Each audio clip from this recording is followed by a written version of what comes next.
उपस्थित सर्व लोणी भापकर आणि पंचक्रोशीतील जमलेले सगळे म्हणजे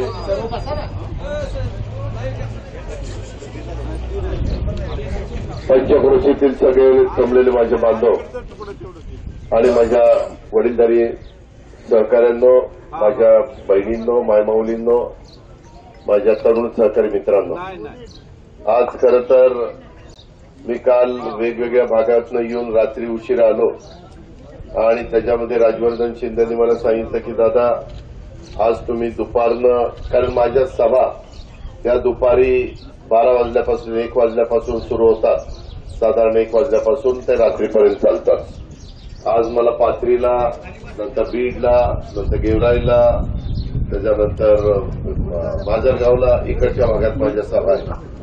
पण आज मला पक्षाने लोणी भापकर, त्याच्यानंतर मेडक आणि जळगाव अशा 3 ठिकाणी मी जायचा प्रयत्न करतोय।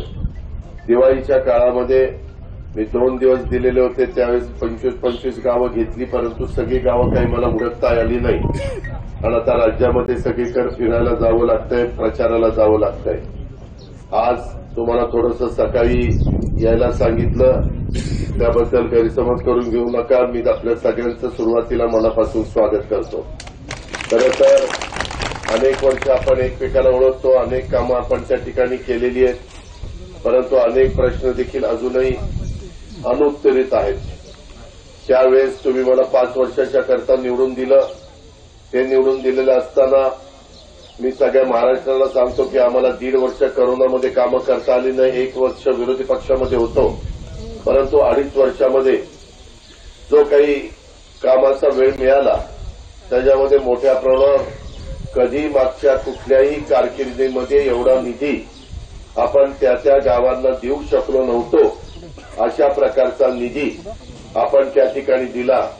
कदाचित माझ्या लोणी भापकरच्या सहकारी मित्रांचा विश्वास बसणार नाही, परंतु या काळामध्ये जवळपास या 5 वर्षात लोणी भापकरच्या परिसरामध्ये जवळपास 100 कोटी रुपये म्हणजे पिण्याच्या पाण्याच्या योजनेच्या सहित हे पैसे आलेले, सगळ्या प्रकारे दवाखाना आहे, त्याच्यामध्ये अनेक मंदिर, ते काही सभा मंडप असतो तो आहे, कारण मंदिराला पैसे देता येत नाही, परंतु पुरातत्व विभागात आपलं हे जुनं जे आहे त्या सगळ्याला तिथं पण अशा अनेक प्रकारचे निधी आपण देण्याचं काम केलं। मित्रांनो, काय झालं, अलीकडं एवढा मोठा निधी मिळतो, महाराष्ट्रात एवढा मोठा निधी कुठल्याच तालुक्याला मिळाला नाही। तुम्ही मला प्रचंड मताधिक्याने विजय केलं, त्याच्यावर मी पण ठरवलं होतं की आपण प्रचंड निधी आपल्या बारामतीकरांना द्यायचा, परंतु जे काही मधल्या काळामध्ये घडलं आणि ते घडल्यानंतर लोकसभेच्या निवडणुकीच्या निमित्तानं तुम्ही साहेबांच्या वयाचा आदर करून सुप्रियाला निवडून दिलं आणि त्याच्यामध्ये मी काय बोलायचं ते त्या ठिकाणी बोललो। आता मला तो विषय काढायचा नाही, परंतु आता विधानसभेची निवडणूक आहे। लोणी भापकरांनो, एक गोष्ट आपण लक्षात घ्या, पंचक्रोशीतील जमलेल्या सहकारी मित्रांनो, की परवा मी कुठेतरी बातमी वाचली आणि मला काही सहकारी मित्रांनी सांगितलं की पवारसाहेब बोलता बोलता असं म्हणाले की 1.5 वर्षांनी मी आता याच्यातनं निवृत्त होणार आहे। वयाचा विचार करता त्यांनी कदाचित तो विचार केला असेल, कारण शेवटी तो त्यांचा अधिकार आहे, त्याच्यामध्ये आपण कोणी टीका टिप्पणी करण्याचं काही कारण नाही। पण माझी आपल्याला विनंती आहे, तुम्ही विचार करा, 1.5 वर्षांनी पवारसाहेब थोडेसे रिटायर झाले तर बारामतीचा, जिराज भागाचा, या परिसराचा कारभार पुढे नेटाने कोण नेऊ शकणार? मला तुम्हाला भावनिक करायचं नाही, मी पण तुमचं सगळ्यांचं 33 वर्ष प्रतिनिधित्व करतोय। त्याच्या संदर्भामध्ये बोलताना साहेबांनी असं सांगितलं, 30 वर्ष मला दिली, 30 वर्ष अजितला दिली, आता 30 वर्ष पुढच्या उमेदवाराला द्या। माझं म्हणणं असं आहे की साहेबांनी 30 वर्ष जरी केलं तरी साहेबांनी पुढे 30 वर्ष हे केंद्रामध्ये काम केलं। मला माझी तब्येत जर बघितली तर अजून मी काही वर्ष काम करू शकतो, मी काही आता थकलेलो नाहीये।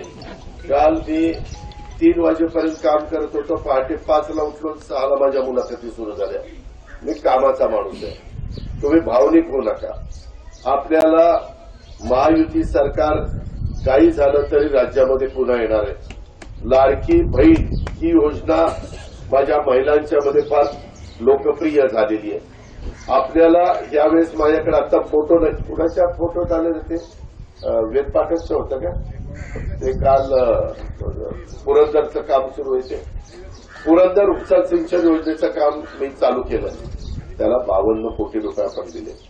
मित्रांनो, मी काल ते सगळे फोटो मागितले होते. जो काम करतोय त्यालाही मी विचारलं, तो म्हणाला नाही, काल मला हा म्हणाला चिटणीस, तो मला अतुल चिटणीस, तो मला म्हणाला की दादा इथं एवढं मड म्हणजे गाळ इतका काही झालेलं आहे आणि ते सगळं त्यांनी काढलं, ते गंजलंय, कुठं कुजलंय, कुठं फुटलंय, वॉल खराब झाले, पाईपलाईन तिथली सुरुवातीची खराब झाली, सगळ्या पुढ्या पिंपरी चिंचवडचं घाण पाणी त्याच्यात येतंय, त्याच्यात कचरा अडकलाय, प्लास्टिक अडकलंय आणि त्याच्यामुळे ते नीट चालणार.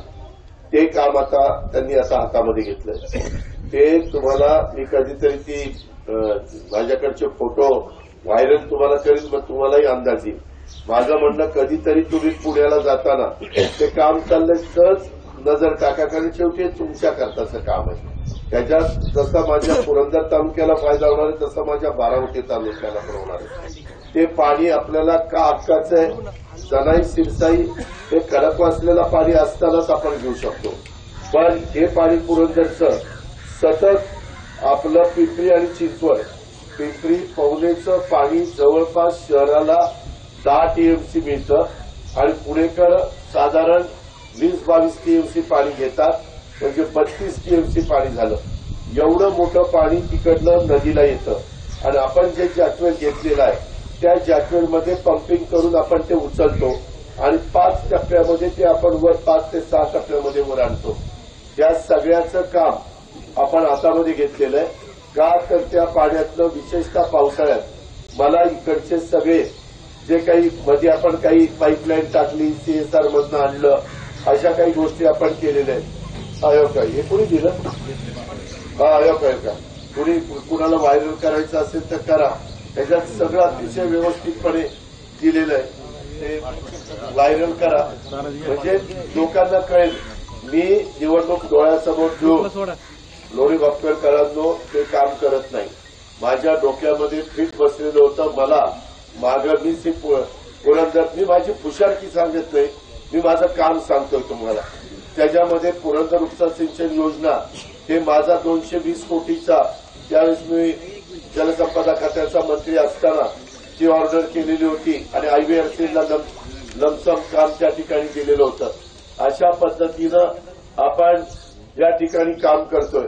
माझी आपल्याला सगळ्यांना विनंती आहे की आता काही जण वेगवेगळे लोक भेटतायत, सांगतायत की आता सुप्रियाच्या वेळेस पण सांगायचे साहेबांची शेवटची निवडणूक आहे, सुप्रियाकडे लक्ष द्या, तुम्ही लक्ष दिलं तो तुमचा अधिकार आहे, मला काही म्हणायचं नाही. आता पण साहेबांची शेवटची निवडणूक आहे, नातवाकडे लक्ष द्या. याला म्हणलं कमीट कठीणच झालं, पोरग सोडलं की एकदम नातूच काढला. म्हणजे मी मुलासारखाच आहे ना, पुतणे असलो तरी मुलासारखाच आहे. आणि माझ्यात काय कमी आहे, मी काय कमी केलेलं आहे? बारामती तालुक्याच्या सर्वांगीण विकासाच्या करता ज्यावेळेस मी प्रयत्न केले, ज्या पद्धतीनं रस्त्यांची कामं काढलेली आहेत, ज्या पद्धतीनं आता सासवड पासून माझ्या भिगवणपर्यंत तोही रस्ता आपण तिकडनं सुका माझा नारळी कोरळी वगैरे त्या भागातनं जातोय, हेही रस्ते कशा पद्धतीनं झालेले आहेत. तुमचाही रस्ता पलटण शिरूर 350 कोटी रुपयाचा रस्ता आहे. कशाला 350 कोटी रुपये म्हणतात? आज तो रुंद होणार आहे. त्याच्यातनं वाहतूक वाढल्यानंतर आजूबाजूला जसं पूर्वी लोणी भापकरमधनं जात असताना एवढं कुणी इथं थांबायचं नाही. आज इथं दुकानं झाली, आज इथं परत आपण नवीन हॉस्पिटल त्या ठिकाणी करतोय, इतर सुविधा देतोय. या प्रकारे आपण काम करतोय. आणि मित्रांनो, माझ्या यावेळेस मनात आलं की बाबा हे किती दिवस मी सांगणार आहे. सुरुवातीला साहेबांनी पाझर तलाव केंद्र 67ला लोकांना वाटलं गहू आणि तेलावर पाझर तलाव झाले की आपल्याला पाण्याचा प्रश्न सुटेल, परंतु पाऊसच पडेना. नंतर आपण जराई शिरसाई केली, आता ती पण नीट पाणी येईना, कारण फाट्यामध्येच पाणी आटतंय, सारणमध्येच पाणी मुरतंय. म्हणून आता बंद पाईपलाईनमध्ये 461 कोटीचं ते टेंडर फायनल केलं. ते काम त्या ठिकाणी सुरू होईल. आता मला कधी सुप्याची लोक म्हणत होती, तुम्ही सांगता सुरू होईल कुठं सुरू होत आहे? आता त्याची परवानगी निवडणूक आयोगाकडे आचारसंहिता असल्यामुळे आपण पाठवलेली. म्हणजे मी नाही पाठवली, सरकारने पाठवली, खात्याने पाठवली. ती परवानगी आली तर त्याचं टेंडर त्या ठिकाणी होईल. म्हणजे जनाई सिरसाई पलीकडे करा नदीच्या पलीकडे सगळ्या भागामध्ये बंद पाईपलाईन मधनं कुणालाही वंचित न ठेवता पाण्याची बचत करून तलाव वगैरे भराभर भरण्याचं काम त्या ठिकाणी होईल. पावसाळ्यामध्ये जे पाणी मोठ्या प्रमाणावर वाहून उजनी आणि उजनीवरून कर्नाटकामध्ये तिकडे समुद्राला जातं, त्याच्या आत आपल्याला त्याचे पाणी उचलायचंय आणि व्यवस्थित सगळे इलेक्ट्रिक पंप पण टाकतोय, त्याच्यामध्ये मोटारी पण नव्या टाकतोय, त्या हायस्पीडच्या टाकतोय, त्याच्यामध्ये नवीन टेक्नॉलॉजीचा वापर करतोय. तुम्हाला लाईट बिल येऊ नये तिकडच्या लोकांना म्हणून सोलरवर करतोय. तीच गोष्ट पुरंदरच्या बाबतीमध्ये सोलरवर त्या वीज तयार होईल आणि त्याच्यात त्या मोटारी त्या ठिकाणी चालतील. आपण वीज एवढी त्यांना तयार करून देणार की आपल्याला रात्री चालू ठेवायचं म्हटलं तरी देखील आपल्याला रात्रीची वीज तिथं उपलब्ध होईल आणि एकूण डिमांड सप्लाय आपण त्याचा ताळमेळ टाकलेला. मी तुम्हाला दुसरं एक सांगतो, मी नीरा आणि करा ही उपसा सिंचन योजना इथं आता लालासाहेब आहेत, बाकीचे सगळे सहकारी आहेत. मी तुम्हाला सगळ्यांना सांगतो की बाबांनो, त्याच्यामध्ये जो काही पहिला प्रस्ताव आला तो अजून माझ्या पुढे सहीला आलेला नाही. त्याच्यामध्ये आपण 2 TMCचं पाणी मोठ्या मोठ्या मोटारी 7-7 फुटी पाईपलाईन उंचीची अशा 2 पाईपलाईन आणतो आणि काही 1000 मेगावॉटच्या त्याला मोटारी लागतात. त्याच्यामध्ये हे लाईटचं सोलरवर करणारे त्याच्यावर लाईट बिल तुम्हाला येणार नाही.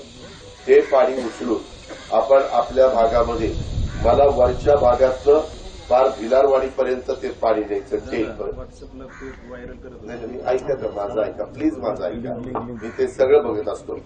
त्यामध्ये काही जण 14 गावं वगळली अशा प्रकारची बातमी देतात. मी आपल्या सगळ्यांना अतिशय नम्रतापूर्वक सांगतो, ती फाईल माझ्यापर्यंत अजून पोहोचलेली नाही.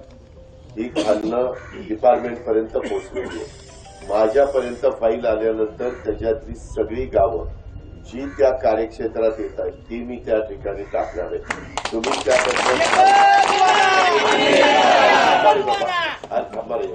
त्याच्यामध्ये मला ते सगळं टाकायचंय. मी तुम्हाला माहितीये की मी खोटं बोलत नाही. माझ्याच्याने झालं नसतं तर मी तुम्हाला सांगितलं असतं की बाबांनो, ही गावं त्याच्यात बसतच नाही. आपण नीरा डावा कालव्याचं कार्यक्षेत्र वगळून राहिलेला भाग पण त्याच्यात घेतलाय. त्याच्यात पंढरेचा पण भाग आलाय, माळेगावचा पण भाग आलाय, माझ्या लोणी भापेरचा पण भाग आलाय, माझ्या मुडाळ्याचा आलाय, ढाकळ्याचा आलाय, अशा अनेक प्रकारचा भाग त्याच्यामध्ये आलाय. आता सगळ्यांची नावं सोपान घेत नाही, तुम्ही काळजी करू नका. त्याच्यात मासामाडी असेल, पैसे असेल, ती सगळीच गावं ती मला त्याच्यामध्ये घ्यायची. आणि हे पाणी जे ओव्हरफ्लोचं प्रचंड पाणी जाते त्या काळामध्ये ते मी सगळं उचलणार आहे. त्याला 1000 कोटी रुपये लागतात. तुम्ही म्हणाल की 1000 कोटी कसे देणार? मी यावेळेस तुम्हाला सगळ्या प्रकारचा निधी मिळून 9000 कोटी रुपयाचा निधी दिला. मी जास्त बाहेर कुठे चर्चा करत नाही, कारण बाकीचे म्हणतील का याला बारामती तालुक्याशिवाय तालुका दिसत नाही का? शेवटी मला इतरांना पण सांभाळायचंय, तुम्हाला पण न्याय द्यायचा आहे, तुम्हाला पण त्या ठिकाणी तुमची विकासाची कामं करायची. आता माग ज्यांनी कोणी लोकसभेला निर्णय घेतलेला होता तो मला मान्य आहे, तो तुमचा अधिकार आहे. परंतु आताची निवडणूक देखील माझ्या भवितव्याच्या दृष्टीनं महत्वाची आहे. लोणी भापकरांनो, आज महाराष्ट्राच्या राजकारणामध्ये 8-10 नावं प्रमुख म्हणून घेतली जातात. मी ती नावं पण तुम्हाला सांगतो. एक उद्धव ठाकरे, दुसरं राज ठाकरे, तिसरं नाना पटोले, चौथं बाळासाहेब थोरात, 5वं जयंत पाटील, 6वं एकनाथराव शिंदे, 7वं देवेंद्र फडणवीस, 8वं अजित पवार, त्याच्यानंतर 9वं आणखी कोण, ह्याच्यातले म्हणजे असे 8-10 नावं आहे. ह्याच्यापेक्षा जास्त नावं नाही. तिथपर्यंत पोहोचायला काही वर्ष घासावी लागतात. एकदम माणूस निवडून आला की तिथं पोहोचत नाही. मला पण तुम्ही 91ला निवडून दिलं, मी तिथपर्यंत पोहोचायला 91, 95, 99, 2004ला मी तिथपर्यंत पोहोचलो. तोपर्यंत तिथं पदमसिंह पाटील, विजयसिंह मोहिते पाटील, मधुकर पिचड आणि छगन भुजबळ साहेब हे सिनियर नेते होते. आम्ही त्यांच्या हाताखाली काम करत होतो. मग 15 वर्ष माझी बारामतीमध्ये आणि राज्याच्या राजकारणात झाल्यावर 2004 पासून मला थोडंसं सिनियर समजायला लागले आणि 2004 पासून मग या सगळ्या कामामध्ये मी अधिकचं लक्ष त्या ठिकाणी घालायला लागलो. ही गोष्ट आपल्याला विसरता येणार नाही. आपल्याला आरोग्याच्या बद्दल, शिक्षणाच्या बद्दल, इतर पिण्याच्या पाण्याचा, शेतीच्या पिण्याच्या पाण्याचा प्रश्न पण जवळपास मी तुमचा कायमचा सोडवलेला आहे. जे स्टोरेज टँक केलेलं आहे 2 महिने कॅनॉलला क्लोजर आला तरी तेवढं पाणी त्याच्यामध्ये साठून राहतंय. त्याच्यात कुठं टँकर लागेल असं मला वाटत नाही. त्यावेळेस पाऊस काळ सुदैवाने चांगला झालेला आहे. तुमचं कार्यक्षेत्र ज्या कारखान्याचं आहे त्या कारखान्याला महाराष्ट्रात आपण चांगला भाव दिलेला आहे. भावाच्या बाबतीत आपण हायगेक केली नाही. दूध उत्पादक शेतकऱ्यांच्या करता 7 रुपये अनुदान लिटरला आपण देतोय. ठीक आहे ना. त्याच्यामध्ये ह्या सगळ्या गोष्टी चालल्या. काम दर्जेदार व्हावं म्हणून सतत आम्ही आढावा बैठका घेत असतो. कुठं चुकलेलं असेल सांगा, मी दुरुस्त करीन. मी त्यांना सांगितलं की हे मला दुरुस्त करून पाहिजे. पण अलीकडं तालुक्यामध्ये काहीतरी कुणाला तरी नावं ठेवायची की मलिदा गँग. कशाची मलिदा गँग?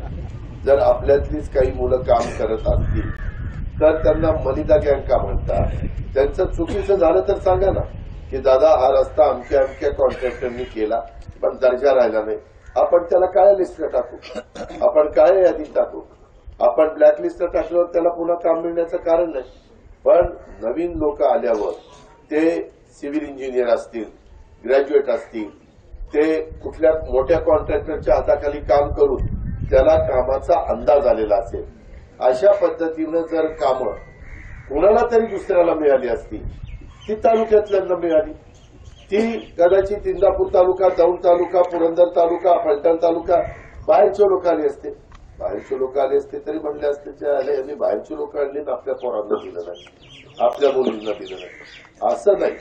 आज विरोधकांना कुठला मुद्दा राहत नाही म्हणून ते काही मलिदा गँग करतात. 40 वर्ष हे लोक चालली का दादा? त्यांना 40 वर्ष ही मलिदा गँग त्यांना मतदानाला चालली आणि आता फक्त तुम्ही वेगळा निर्णय घेतला की ही लोक चालत नाही. ते काहीतरी पायंडा पाडतात. ऐका, त्याच्यामध्ये शेवटी प्रत्येकाला बोलण्याचा अधिकार आहे.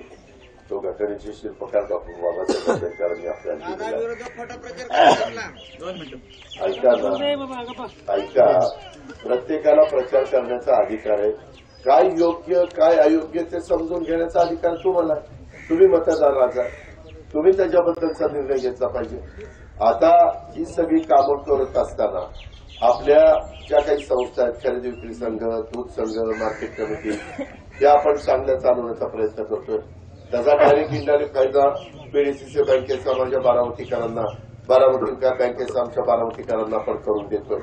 शिक्षणाच्या बद्दलची बहुतेक सगळी कवाड आपण त्या ठिकाणी उघडलेली आहे.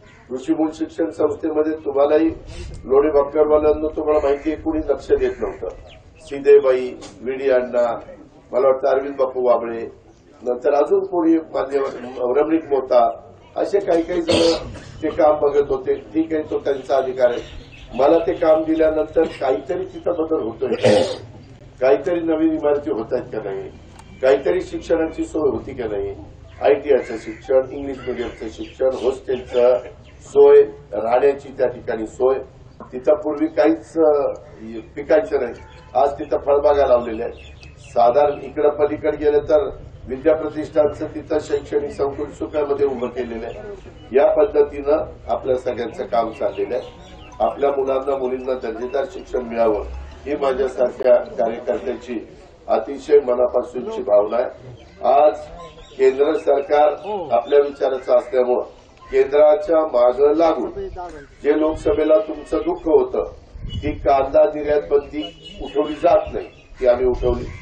कांदा निर्यात व्हायला लागला, भाव वाढले, त्याच्यामध्ये आता शेतकरी समाधानी आहे. त्या संदर्भात उसाला पण अजून तर आपल्याला वाढून पाहिजे. आम्ही त्यांना म्हणतो की एमएसपी वाढवून द्या. ते म्हणले की आचारसंहिता संपू द्या, आम्ही त्याच्यामध्ये लक्ष घालू. आपल्या डोक्यावर 9,500 कोटी रुपयाचं इन्कम टॅक्सचा बोजा होता, तो 25 वर्ष निघाला नाही. आता आपण केंद्राला सांगून तो काढून टाकलेला. आता त्याच्यामध्ये कुठल्याही प्रकारे तुमच्या कुठल्या कारखान्यावर इन्कम टॅक्सची नोटीस लागलेली नाहीये. तुम्ही जास्तीचा भाव घेता, त्याला आपण एफआरपी पेक्षा जास्त भाव दिला तर इन्कम टॅक्स लागतो. तो पण आम्ही तुम्हाला त्याच्यामध्ये सवलत दिली का, तर केंद्राला सांगितल्यानंतर केंद्र तशा प्रकारचा निर्णय घेऊ शकतं. या सगळ्या बाबी आहेत आणि म्हणून माझी विनंती आहे, काम करत असताना लोणी डॉक्टरकरांनो कधी जातीपातीचा नात्या गोत्याचा विचार त्या ठिकाणी केला नाही. सतत आम्ही त्या बाबतीमध्ये काम करून दाखवलं, सगळ्यांना बरोबर घेऊन. त्याच्यामध्ये इथं आता भाऊसाहेब बसला, भाऊसाहेब कुठे नाही, तो भाऊसाहेब नाही, कांबळे, त्याला पण आपण सभापती त्या ठिकाणी केलं. म्हणजे ज्याही भाऊसाहेबाला आपण सभापती केलं, इथं सगळ्यांनाच त्या ठिकाणी केलं. तर मी सगळ्यांची नावं घेत बसत सगळ्यांचं त्याच्यात काय होत आहे आता, काही ऐका ना, बरोबर आहे. त्याच्यामध्ये काही जण गावातले पुढारी योग्य वागत नाही, त्याच्यावर करून पोरं शिरतात. ती येते माझ्यावर. ऐका ना, मी त्यांना सांगतो का किंवा तुम्ही चुकीचं वागा? मी तर तुम्हालाही सांगतो, त्यांनाही सांगतो की योग्य वागा. मी आता काय करीन? दादा बरोबर आहे तुमचं. ह्याच कारणाने आज आमची जमीन वरती झालं पडीक आहे. होय बाबा, त्याच्यामध्ये माझं एवढंच म्हणणं आहे की ही माझी निवडणूक झाल्यावर पुढच्या निवडणुकीपासून काही नवीन चेहऱ्यांना पण मी पुढे आणण्याचं काम करेन. कारण मला जसं तरुणवयात तुम्ही संधी दिली तशा पद्धतीनं त्या ठिकाणी. आणि तुम्ही मला विचार करा, मी काही एकदम तुमच्या खासदारकीला उभं राहिलो नाही. मी 87 साली खरेदी विक्री संघात, दूध संघात बसलो, तिथं कामं सुरू केली. त्याच्यामध्ये भवानीनगर कारखान्याला 84 साली त्या लोकांनी मला निवडून दिलं, तिथला अनुभव घेतला. तिथं कारखाना नीट चालवायचा प्रयत्न केला, पोल्ट्री केली, डेअरी केली, शेतीवाडी केली, फळबागा केल्या. हे करत करत मग 87 बारामतीत बसायला सुरुवात केली. काटेवाडून यायचो, तिथं लोकांचे प्रश्न सोडायचो. सुदैवाने 88 साली पवारसाहेब मुख्यमंत्री झाले. त्या मुख्यमंत्री पदाचा फायदा माझ्या तालुक्याला कसा होईल, आणखीन ते कामं जोरात झाली. कारण मी साहेबांचा प्रतिनिधी म्हणून तिथं लोकांच्या पुढे collector office, SP office, CO ऑफिसला जायला लागल्यावर ती कामं, बरं आपली वेळेवर हे कामं नसतात, आपण रितसर कामं घेऊन जायचो आणि तिथून कामाला सुरुवात झाली. त्या पद्धतीनं केल्यावर मग 89ला तुम्ही मागणी केली होती. आता हिरेमठ काका हयात नाहीये, परंतु त्यावेळेस अनेकांनी मागणी केली होती, विजयराव कोलते बिलते सगळ्यांनी, की अजित पवारला तुम्ही खासदारकीचं तिकीट द्या. साहेबांनी सांगितलं मी मुख्यमंत्री, अजितला तिकीट मिळणार नाही, मी तिकीट शंकरराव भाऊंना देणार. सगळ्यांनी मिळून आपण भाऊंचं काम इमानी इतबारी केलं. पण दुर्दैवाने ती 89ची निवडणूक 3च वर्ष टिकली. 89, 90 आणि 91. 91ला सरकार पडलं तिथलं, त्याच्यावर निवडणूक 91ला लागली. पुन्हा माझं काम चालू होतं, तुम्ही पुन्हा आग्रह केला की साहेब मागं तुमचं ऐकलं. आता पिंपरी चिंचवड म्हणताय, दौंड म्हणताय, इंदापूर म्हणताय, शिरूर म्हणताय, पुरंदर म्हणताय, बारामती म्हणताय. आता तरी त्याला त्यांनी जरा 7-10 वर्ष आता काम केलेलं आहे. मग साहेबांनी मला उमेदवारी दिली, तुम्ही निवडून दिलं. आता तर काही लोक काल नाही काम करायला लागले की लगी आमदारकीलाच त्यांना सोपं पडायला लागले. आणि नाही जाऊ द्या, तो उमेदवार म्हणतोय पुढच्या उमेदवाराला इंग्लिश बोलता येत नाही, ह्यालाच मराठी नीट बोलता येणार, तो इंग्लिशचे विषय काढतोय. मला इंग्लिश बोलता येऊ किंवा नाही, मी आज राज्याचा उपमुख्यमंत्री म्हणून काम करतो. आज मी तुमचा अर्थसंकल्प 6.5 लाख कोटीचा मी सांभाळतो. 6.5 लाख कोटी, त्याच्यामध्ये त्याला म्हणून टिंब काढून तो माझा पुतण्याच आहे. मी टीका करणंही बरोबर नाही, कारण शेवटी वास्तविक लोणी डॉक्टरकरांनो, मी माझे लोकसभेला सुनेत्राला उभं नव्हतं करायला. माझ्याकडनं चूक झाली, मी कबूल केली. आता कारण नसताना ते उभं करण्याचं काम झालं. आणि आता काही जण, आता आमची शेवटची निवडणूक आहे, आमच्या नातवाला द्या. अरे कितीदा शेवटची निवडणूक. एकदा लोकसभेला झाली, सुप्रियाला मानाने त्या ठिकाणी निवडून दिलं. सुप्रिया तिथं पार्लमेंटमध्ये काम करते. आज एक तर लोणी भापकरकरांना माहिती निवडून गेल्यानंतर जी महत्वाची 3 पद आहेत, 2 उपमुख्यमंत्री पद आणि 1 मुख्यमंत्री पद, महायुतीचं सरकार आल्यानंतर त्याच्यातलं एक तरी पद मिळेल का? मिळेल ना? त्यामध्ये जर ऐका ना, ते उगीच ती स्वप्न नको बघायला, त्याच्यामध्ये आपण सगळ्यांनी साथ दिली तर आपल्याला नीरा करा उपसा सिंचन योजना मार्गी लावायची. मी आपल्याला सांगतो, मंदिराच्या साक्षीनं सांगतो, त्यावेळेस माझा जो प्लॅन आहे, माझं जे विजन आहे त्या विजनप्रमाणे आता मी इतक्या चांगल्या पद्धतीनं पुरंदर उपसा सिंचन जनाई शिरसाईचं काम करून देतोय. जे बंधारे त्या बंधाऱ्याची कामं कदाचित सुरू झाली असतील करा नदीची, ती त्या ठिकाणी आपण करतोय. त्याच्यामध्ये मधलं ती जरा घाट जशी बारामतीची नदी स्वच्छ केली तशा पद्धतीनं यांत्रिक विभागाकडनं जरा येड्या बाबी विभाग झाल्या, ते पण आपण ते चांगल्या पद्धतीनं करून घेऊ. आणि या सगळ्या मधल्या टापूमध्ये देखील आपण पाणी आणण्याच्या करता नीरा करा त्याच्यामध्ये पाणी उपलब्ध आहे. हे आहे म्हणूनच मी इतका अधिकारवाणीने सांगतो. तुम्ही आम्ही एका परिवारातले, जर काहीतरी चुकीचं सांगितलं तर पुढच्या वेळेस कुठल्या जिल्हा परिषद, तालुका पंचायत, साखर कारखाना कुठल्या तरी निवडणुकीला मी आलो तर तुम्ही म्हणाल दादा त्या दिवशी सकाळी सकाळी काय सांगितलं, काय झालं, असं तुम्ही मला जाब विचारू शकता. त्याच्यामुळे माझी विनंती आहे की मी अल्पसंख्याक समाजाला पण या 1.5 वर्षात खूप काही दिलं, म्हणजे मुस्लिम समाजाला. तुम्ही त्या ठिकाणी प्रत्येक गावामध्ये बघा, कदाचित दफनभूमीच्या भिंतीला, कदाचित काही इतर त्यांच्या कामाला, काही ठिकाणी शादीखान्याला, काही ठिकाणी उर्दू शाळेला, काही ठिकाणी मौलाना आझाद महामंडळाच्या मध्ये तिथल्या मुला मुलींना कर्ज म्हणून हे नाही कर्ज 5 लाखाचं हे होतं काय तुमचं शिक्षणाच्या करता लोन, ते 20 लाखापर्यंत केलं. परदेशात जाण्याच्या करता गरिबांच्या मुला मुलींना त्याच्यामध्ये त्यांना 40 लाख रुपये वर्षाला एकाला 40 लाख रुपये ही शिष्यवृत्ती आपण त्यांना दिली. मी भेदभाव केला नाही, मी त्यांच्यावर कुठली अडचण येऊन दिली नाही. ते म्हणतात तुम्ही त्यांच्याबरोबर गेला ते अडचणी निर्माण करतात. मी आज 3 वर्ष सरकारमध्ये कुठली अडचण येऊन दिली, कुठं त्यांना अंतर पडून दिलं, कुठं त्यांच्यावर अन्याय होऊन दिला का? तुम्ही कारण नसताना भीती मनात घालतात. विरोधक का घालतात की त्यांना मतं पाहिजे, त्यांना दिशाभूल करायची आणि तुमची मतं त्या ठिकाणी मिळवायची. मी शेतकरी बांधवांनो, आज तुमची वीज माफी जी काही बिलाची केलेली आहे, 0चं वीज बिल आलं की नाही? आता ते काय म्हणतात, आणि चालू बिल 0 आलं, मागचं बिल द्यावं लागेल ना. मी पुन्हा सांगतोय, मागचं बिल वगैरे सगळं क्लिअर केलंय. डायरेक्ट आता बिल 0. आता पुढे तर बिलच द्यायचं नाही.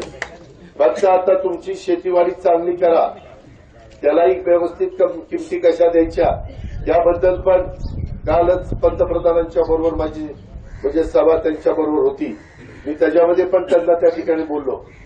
त्यामध्ये कुठल्याही परिस्थितीमध्ये जे महत्वाचे प्रश्न आहेत ते त्यांनी मांडले, त्याच्यामध्ये कुणावर टीका टिप्पणी केली नाही. मागच्या वेळेस जरा गडबड झाली होती, परंतु यावेळेस विकास 370वा कलम रद्द केलेलं ते आणि भारत एक संघ राहिला पाहिजे, त्याच्यातनं संविधानाचा आदर केला पाहिजे, त्याच्यातून तुमचा आमचा सगळ्यांचा विकास केला पाहिजे. त्याकरता आता 1 लाख कोटीची कामं त्यांच्याकडनं चाललेली आहेत. आतापर्यंत आम्ही हिशोब केला 10 लाख कोटीची कामं महाराष्ट्रामध्ये त्यांनी केली. रेल्वेच्या निमित्तानं, नॅशनल हायवेच्या निमित्तानं, तुमच्या एअरपोर्टच्या निमित्तानं, बंदराच्या निमित्तानं, अशा अनेक प्रकारे. परवा वाढवण बंदराला 5 लाख कोटी रुपये दिले. अशा सगळी कामं चालली. आपण लाडली बहीण ती आम्ही दिलेली योजना आहे, त्याच्यामध्ये मेट्रो, त्याच्यामध्ये बुलेट ट्रेन, या सगळ्याची कामं चालली. त्याचा फायदा डायरेक्ट इनडायरेक्ट आपल्या महाराष्ट्रालाच होतोय. त्याच्यामध्ये आता दौंडवरून बारामतीपर्यंतच रेल्वे येत होती, ती आता आपण कठीण पुलापासून फलटणला जोडली. मागं कधी ते काम झालं नाही. ज्यावेळेस त्यांना मी सांगितलं त्या सरकारला, त्यावेळेस त्यांनी ते करून दिलं. ही गोष्ट खरी आहे. जे खरं आहे ते मान्य केलं पाहिजे. आणि त्यामुळं माझी आपल्याला विनंती आहे की परत आता मलाच या बारामतीचं सगळं बघावं लागणार आहे. कारण वयाचा सगळ्यांचा विचार करता. आता बाबासाहेब इथं बसले. बाबासाहेब तुमचं वय किती झालं? 83. आता तुमची मुलंच बघतात की नाही? तुम्ही फक्त त्यांना आशीर्वाद देताय, मार्गदर्शन करताय. ही जगाची रीत आहे. मी कुणाला दोष देतो असं नाही, ही जगाची रीत आहे. शेवटी आपण पण सगळ्यांनी या गोष्टीचा विचार हा केला पाहिजे. अजूनही काही मुलांच्या मनामध्ये वेगवेगळं त्या ठिकाणी घोळतंय, ते कृपा करून करा. मी जेवढं काम करू शकतो, मी पुन्हा सांगतो मी कामाचा माणूस आहे, मी जेवढं काम करू शकतो तेवढा महाराष्ट्रातला एकही आमदार काम करू शकत नाही. तुम्ही विचारा, काल मी तिकडनं ती सभा उठून आल्यानंतर पहाटे 3 पर्यंत माझं काम चाललं होतं. कारण सगळे गेल्याशिवाय मला झोपता येत नव्हतं. आणि मी 5 ला उठलो, 6 ला मुलाखतीला सुरुवात केली आणि 9:15 ऐवजी 9:30 ला तुमच्याकडे आलो. आता 2 ठिकाणी जाऊन तिकडनं हेलिकॉप्टरनी 5 रेल तिकडे सगळीकडे जायचंय. शेवटी मी एकटा निवडून उपयोग नाही, माझे सहकारी पण निवडून आले पाहिजे. जेवढे काही जास्त जागा माझ्या पाठीशी निवडून येतील तेवढी माझी ताकद महाराष्ट्राच्या राजकारणात वाढणार आहे. महाराष्ट्राच्या राजकारणात माझी ताकद वाढली, त्याचा डायरेक्ट इनडायरेक्ट फायदा माझ्या बारामती तालुक्याला होणार आहे, माझ्या साहेबाच्या वाडीला होणार आहे, माझ्या पैसेला होणार आहे, मासाळवाडीला होणार आहे, माझ्या लोणे भापकरला होणार आहे, आजूबाजूच्या सगळ्या माळवाडीला होणार आहे, सगळ्या भागाला होणार आहे. हे होणार का नाही? नुसता इथं नाही, जिल्ह्याला त्याचा फायदा होणार आहे. आज मी तुम्हाला सांगतो, मी ज्यावेळेस शिवशाहू फुले आंबेडकरांची विचारधारेने पुढे चाललोय, शिवाजी महाराज, राजर्षी शाहू महाराज, महात्मा ज्योतिराव फुले आणि घटनेचे शिल्पकार डॉक्टर बाबासाहेब आंबेडकर, त्यांचा विचार जो सांगतोय त्या विचाराने मी पुढे चाललोय.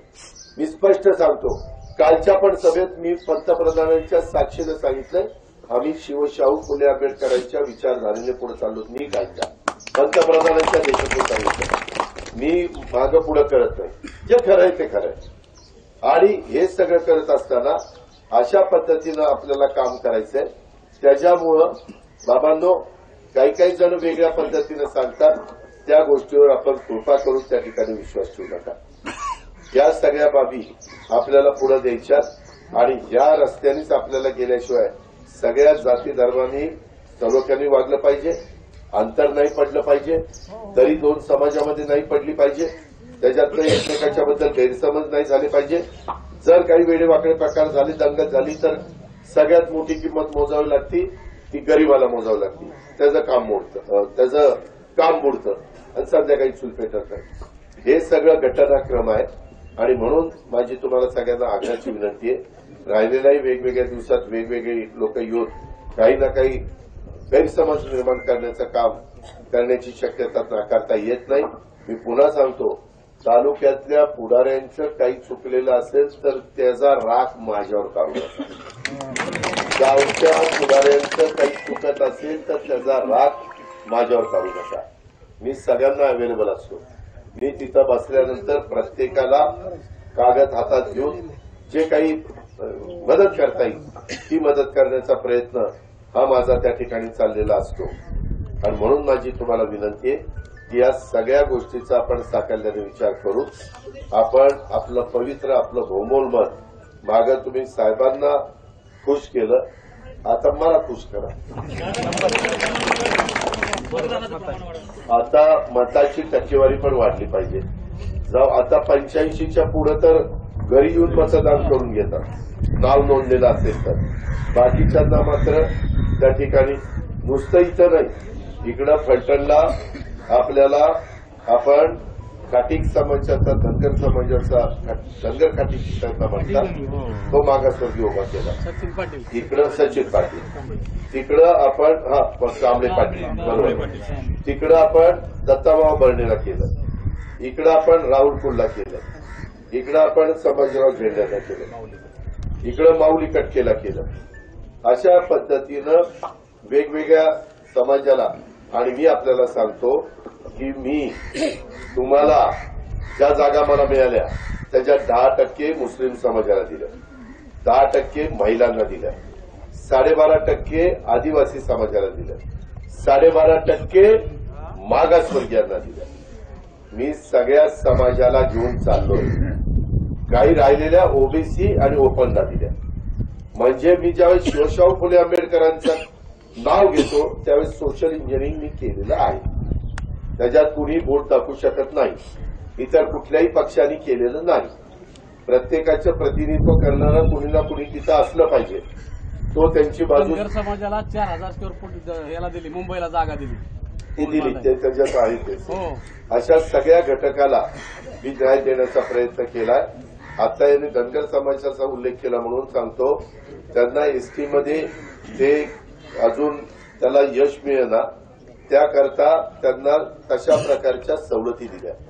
आता 5000 धनगर समाजाची मुलं सरकारी खर्चाने इंग्रजी माध्यमाच्या शाळेत शिकवण्याचं चाललेलं होतं.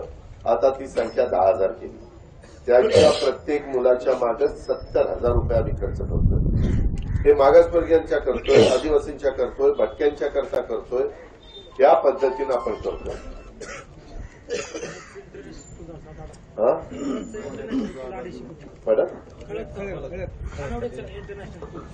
हा, आपण महात्मा ज्योतिराव फुलेंचं जे गाव आहे तिथं अतिशय सुंदर स्कूल बांधतोय.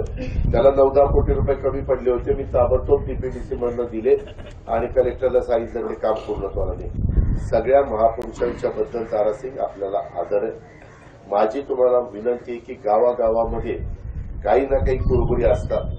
गावचं राजकारण असतं, ग्रामपंचायतीचं असतं, सोसायटीचं असतं, दूध सोसायटीचं असतं. कुठं ना कुठं भांड्याला भांडं लागतं. त्याच्या आधी पर्याय नव्हता. त्याच्यावर तुम्हाला सगळ्यांना एकत्रच राहावं लागायचं. आता पर्याय इथलं जर काय झालं चालू, इकडं काय झालं चालू. त्याच्यामुळे लगेच टाका कमच्या. काल कुठं होता? काल तिकडं होतो, पण आज रात्री प्रचारला आमच्या बरोबर आणि सकाळी प्रवेश. इलेक्शन पुरतच पर्याय, पुन्हा नाही. नाही, माझी काय विनंती आहे की औटगस्तीचा विचार करू नका, भावनिक होऊ नका. आपल्याला या सगळ्या लालासाहेब तुम्हाला पण मूर्ती, मोडवं, जोगोडी, उमरवडा वगैरे त्या सगळ्या भागामध्ये नीटपणे सांगावं लागेल. काही गावांची नावं राहिली, मी पुन्हा पुन्हा सांगतो. त्यांना अतिशय समजावून सांगा. अजितनं आम्हाला लोणी वापरला येऊन सगळं सांगितलेलं आहे. या पद्धतीनं आपण पुढे जाऊया अशी माझी तुम्हाला सगळ्यांना आग्रहाची, नम्रतेची, कळकळीची विनंती करतो. सुदैवाने परमेश्वर कृपेनी नाव एकच मशीन आलंय, कारण आम्ही 16 उमेदवार आहोत. त्याच्यामध्ये पहिल्याच क्रमांकाला आपलं नाव आलं पुणाली गड्याची. पहिलाच. फार काही शोधाशोधी करायच्या भानगडीत पडू नका. वर गेलं की वरनं पहिलं बघा, ती बटन दाबा. ते बटन दाबलं की मला तुमचं मत मिळेल. मी तुमचं मत वाया जाऊ देणार नाही. तुमच्या मताचा आदर करून महाराष्ट्रामध्ये बारामतीकरांचा नावलौकिक वाढवण्याचं काम हा अजित पवार त्या ठिकाणी करेल. कुठेही तुमच्या विश्वासाला मी तडा जाऊन देणार नाही. मी आज इतके वर्षाच्या अनुभवाची शिदोरी माझ्याबरोबर आहे आणि माझा कामाचा उरक आहे. मी कामाचा माणूस आहे. या गोष्टीचा कुठं ना कुठं आपण लक्षामध्ये ठेवावं आणि तशा पद्धतीनं मला आपल्या सगळ्यांचं प्रतिनिधित्व करण्याची हीच आग्रहाची, नम्रतेची, कळकळीची विनंती करतो. आज मला कोळी राष्ट्र संघ त्याचे संस्थापक गोकुळदादा कोळी यांनी कोळी राष्ट्र संघाच्या वतीनं आपल्याला जाहीर पाठिंबा दिलेला आहे.